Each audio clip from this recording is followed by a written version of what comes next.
prices are up 18.4% this year compared to last year this same time. It's Friday, March 28, 2025. I'm Kimberly Barton, broker-owner, reporting from the Eastern Shore office of Kinetic Realty. This is the weekly Maryland Eastern Shore report. Inventory rose again this report by 36% to 1,832 year over year. Coming soon properties rose to 165 homes, a 77% increase from last March. 164 homes went under contract in 20 days, a 25% decrease from last year this time.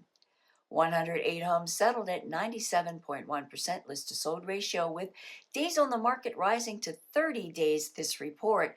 And this reflects a 16% drop in the number of contracts compared to last March this same time. Homes for lease fell this week to 104 at $2,000 median per month. This monthly amount has been fairly consistent over the past months. Well, that's your wrap for this week's Maryland Eastern Shore report for Friday, March 28th, 2025. Thanks so much for tuning in. Enjoy your weekend. Stay safe. I'll see you next Friday. Take care.